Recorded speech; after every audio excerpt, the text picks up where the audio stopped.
The housing market in the United States just got hit with another blow because what we've been seeing happen is, number one, mortgage rates have been slowly trickling upwards, making homes less affordable, and at the same time, there's very few homes available for sale. And so now you would hope that home builders would see this as an opportunity to go out and build more homes. That way there's more inventory of homes available for sale. Well, just yesterday, we got a report from the National Association of Home Builders in the United States. And what they said is that now we are seeing home builders in America have a negative sentiment towards the housing market. What they're saying is that home builder confidence just turned negative, essentially meaning that the majority of home builders now have a negative outlook towards the housing market. And if home builders don't have a confident outlook on the housing market, they're going to be less likely to go out and build homes, because then they're going to be worried about how much they're going to be able to sell their home for. And if they can't make a profit, they're not going to want to build homes.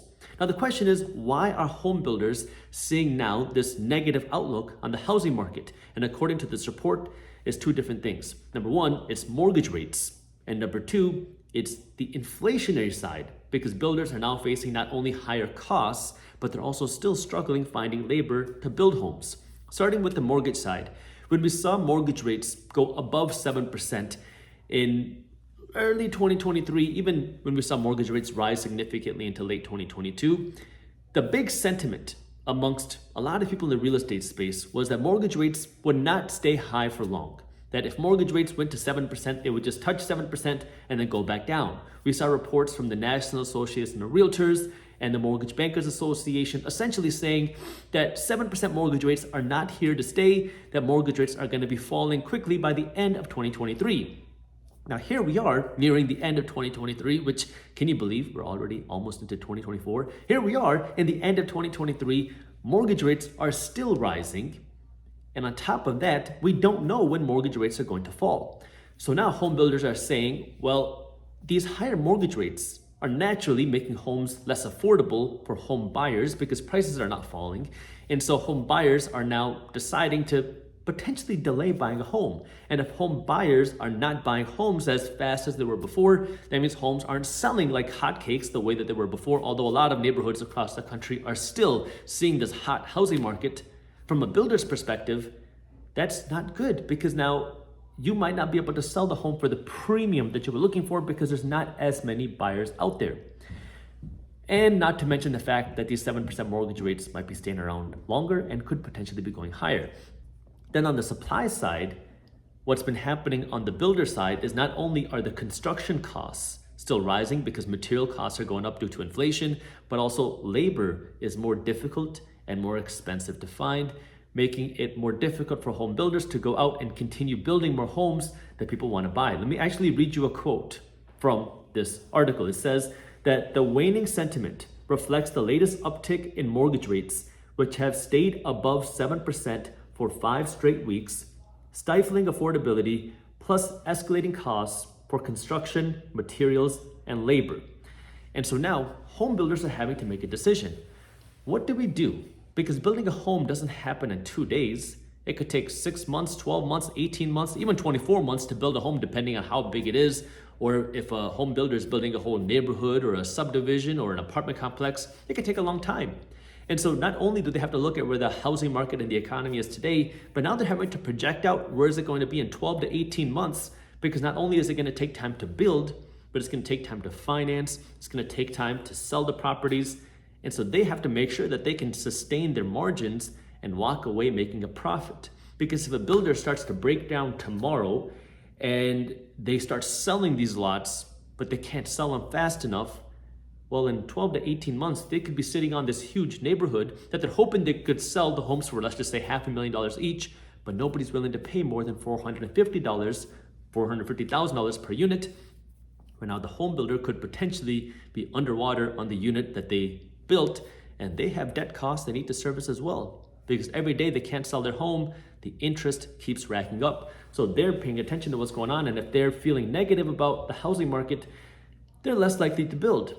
And this becomes more significant now because the Federal Reserve Bank is actually starting to meet at the time of me recording this video now to discuss what they want to do with interest rates. Now, we're going to be covering what's going on with the Federal Reserve Bank meeting in Market Briefs. If you have not joined Market Briefs yet, I highly recommend you do so, because Market Briefs is a free newsletter that I created to help you stay up to date on what's happening on things like the housing market, the economy, the stock market, crypto, and the global economy.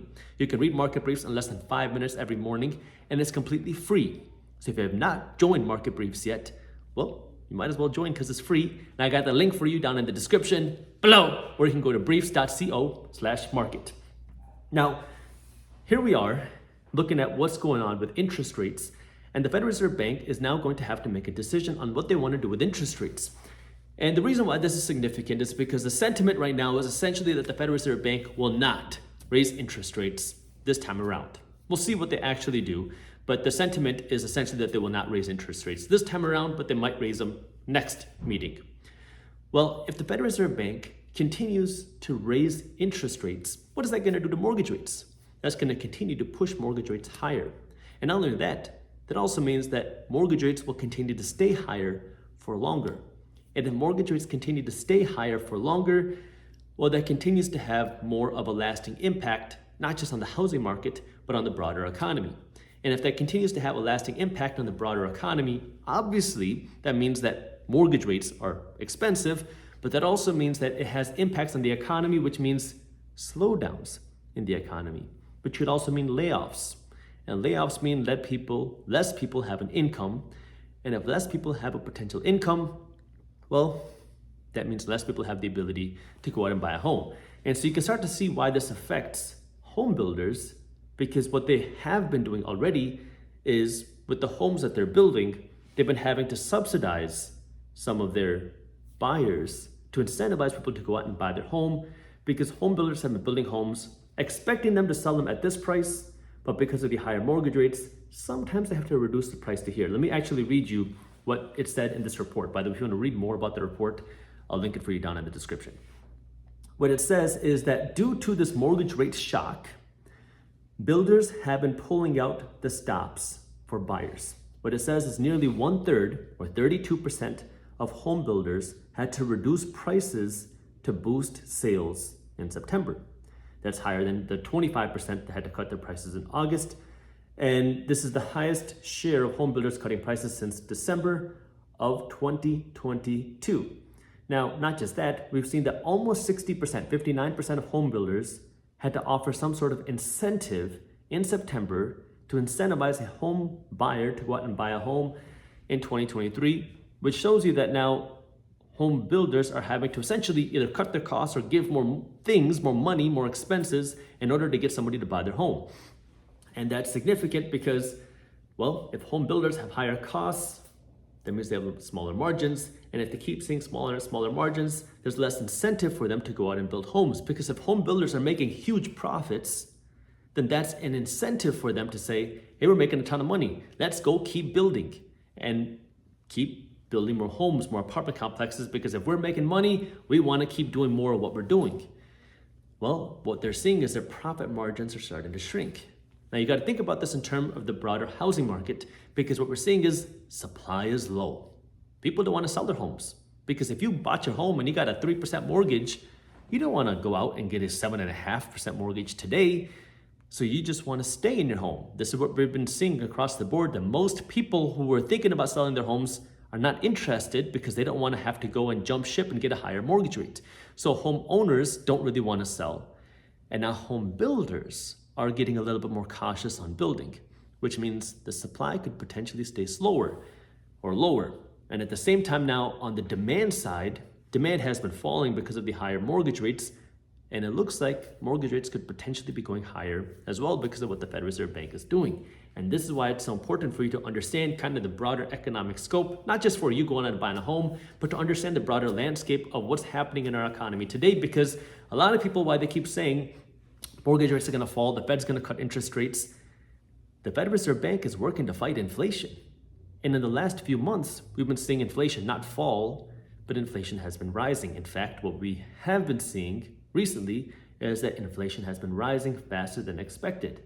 And if you look at kind of everything else going on, we have gas prices rising because, well, we've seen Russia and Saudi Arabia cut production of oil, causing gas prices in the United States to go up. And we've also been seeing inflation rise due to housing costs rising. Now, we've been covering right here why home prices have been rising. And so you can start to see this kind of little flywheel that's going on. The Federal Reserve Bank is working to fight inflation. Well, part of the inflation problem is the housing market. And so the Federal Reserve Bank wants to cool down the housing market with higher interest rates. But the higher interest rates are also making it less attractive for sellers to go out and sell homes. The higher interest rates are also making it less attractive for builders to go out and build homes. And the higher interest rates are also affecting the broader economy. However, the Federal Reserve Bank can't cut interest rates because if they cut interest rates, you're going to see a huge tidal wave of demand enter the housing market again. I mean, just think about if mortgage rates went to 3% tomorrow, what would happen? You would see a flood of buyers enter the market. And if everybody wants to go out and buy a home again, home prices shoot back up, which causes inflation to shoot back up, which then gives the Federal Reserve Bank more ammunition to keep raising interest rates again. So you can start to see how circular this problem gets. And at the same time, we're also seeing the shifting kind of waves in the economy because we're starting to see unemployment rise as well. So this is where what we've been talking about now for the last number of months and years is starting to really come to fruition, which is all the money printing that we did, all the lower interest rates and cutting of interest rates that we did are going to have some sort of effects. And you're starting to see now the culmination of all of these things. Now, this doesn't mean that you're going to see big effects happen tomorrow. However, you can start to see now where all the factors that we have been seeing over the last few years are coming together now. We're starting to see the shifting tides in the economy. You're starting to see the economy start to slow down. You're starting to see unemployment start to go up. You're starting to see the struggle on trying to bring inflation down. And interest rates don't look like they will be falling anytime soon unless you see a major break happen in the economy. But this is where, again, it is so important for you to understand what's happening because, well, all these things create economic opportunity. And this is why I keep saying 2023 is not the year for you to go out and finance a new truck. 2023 is the year for you to go out and get financially smart. This is the year for you to work to put some cash aside.